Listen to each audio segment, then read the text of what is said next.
प्रधानमंत्री नरेंद्र मोदी ने राष्ट्रपति के अभिभाषण पर आयोजित धन्यवाद प्रस्ताव पर चर्चा के दौरान लोकसभा को संबोधित किया है।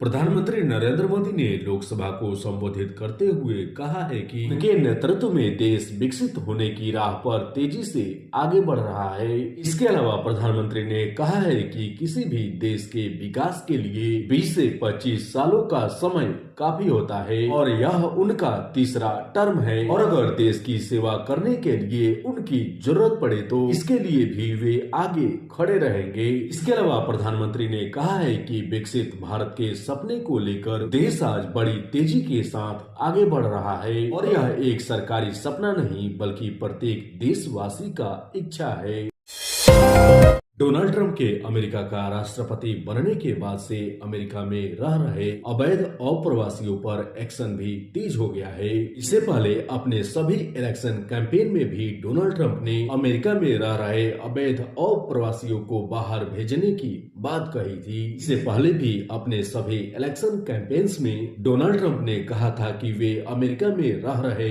अवैध अप्रवासियों को अमेरिका से बाहर कर देंगे और चुनाव जीतने के बाद डोनाल्ड ट्रंप ने इन बातों पर भी काम करना शुरू कर दिया है। अमेरिका में अवैध रूप से रह रहे 205 भारतीयों को भी डिपोर्ट कर दिया है। अमेरिका में अवैध रूप से रह रहे भारतीय लोगों को स्वदेश यानी भारत भेजने की खबरों पर अमेरिकी दूतावास ने कहा है कि अब अमेरिका अवैध इमिग्रेशन कानूनों को और अधिक सख्त कर रहा है। इसके अलावा 27 जनवरी को प्रधानमंत्री और अमेरिकी राष्ट्रपति डोनाल्ड ट्रंप के बीच डोनाल्ड ट्रंप ने कहा था कि अमेरिका में अवैध रूप से रह रहे भारतीय प्रवासियों के साथ अमेरिका वही करेगा जो सही होगा। वहीं ट्रंप के इन बातों पर विदेश मंत्रालय ने भी कहा था कि वह अवैध इमिग्रेशन का विरोध करता है और अमेरिका के द्वारा अवैध रूप से रह रहे भारतीय लोगों को वापस भेजने पर वह उनको स्वीकार करेगा बशर्ते उनकी राष्ट्रीयता सत्यापित हो।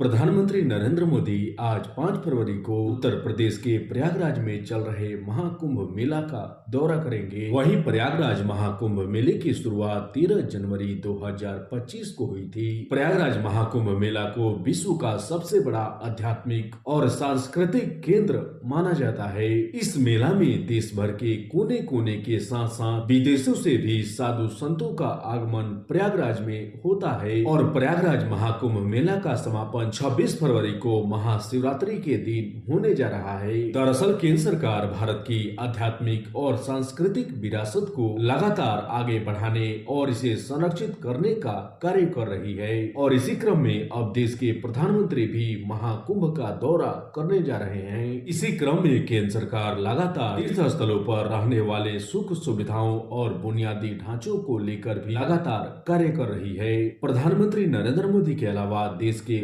उपराष्ट्रपति, गृह मंत्री और रक्षा मंत्री समेत कई अन्य नेता महाकुंभ का दौरा कर चुके हैं। भारतीय टीम के तेज गेंदबाज जसप्रीत बुमराह इंग्लैंड के साथ होने वाले 3 वनडे मुकाबलों के साथ साथ पूरे चैंपियंस ट्रॉफी से भी बाहर हो सकते हैं। 19 फरवरी से शुरू होने वाले चैंपियंस ट्रॉफी से पहले भारतीय टीम को बुमराह के रूप में एक बड़ा झटका लग सकता है। वहीं अगर हाल ही में भारतीय टीम के बॉलिंग कॉम्पेक्शन की बात करें तो जसप्रीत बुमराह के बाहर होने के बाद भारतीय टीम के पास इस समय मोहम्मद शमी के अलावा कोई एक्सपीरियंस्ड बॉलर नहीं है और ऐसे में पीठ की इंजरी के कारण बुमराह के रूप में भारतीय बॉलिंग स्क्वाड को एक बड़ा झटका लग सकता है। हाल ही में संपन्न हुए भारत और ऑस्ट्रेलिया के बीच बॉर्डर गावस्कर ट्रॉफी के 5वें टेस्ट मैचों के दौरान बुमराह को पीठ में इंजरी का सामना करना पड़ा था। इंजरी के कारण बुमराह इंग्लैंड के साथ होने वाले T20 मुकाबलों में भी बाहर रहे थे और ऐसे में अब वनडे मुकाबले के लिए भारतीय टीम की अपडेटेड लिस्ट भी आ चुकी है। अपडेटेड लिस्ट में कहीं भी जसप्रीत बुमराह का नाम नहीं है और ऐसे में चैंपियंस ट्रॉफी को लेकर बुमराह के खेलने पर भी सवाल उठने लगे हैं। बुमराह के टीम में शामिल होने के बाद भारतीय बॉलिंग स्क्वाड में एक स्ट्रॉन्ग कॉम्बिनेशन बना रहता है। ऐसे में चैंपियंस ट्रॉफी जैसे महा मुकाबलों में भी बुमराह का भारतीय टीम में नहीं होना किसी बड़े झटके से कम नहीं है और इस तरह से बुमराह ने बॉर्डर गावस्कर ट्रॉफी में सबसे अधिक 32 विकेट लिए थे। हालांकि भारतीय टीम अपने अधिक ओवर कॉन्फिडेंस के चलते टूर्नामेंट 1 और 3 से हार गई थी। इसके बावजूद भी बुमराह को प्लेयर ऑफ द सीरीज चुना गया था।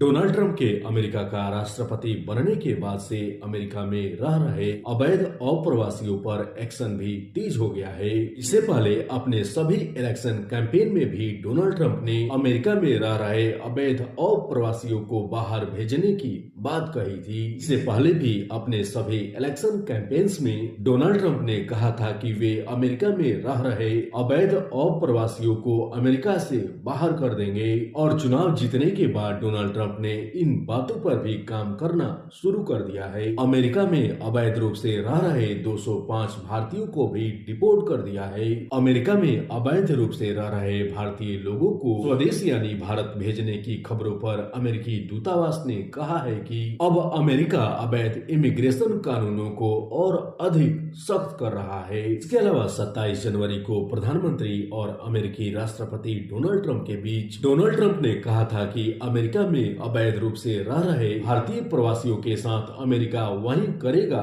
जो सही होगा। वही ट्रंप के इन बातों पर विदेश मंत्रालय ने भी कहा था कि वह अवैध इमिग्रेशन का विरोध करता है और अमेरिका के द्वारा अवैध रूप से रह रहे भारतीय लोगों को वापस भेजने पर वह उनको स्वीकार करेगा बशर्ते उनकी राष्ट्रीयता सत्यापित हो।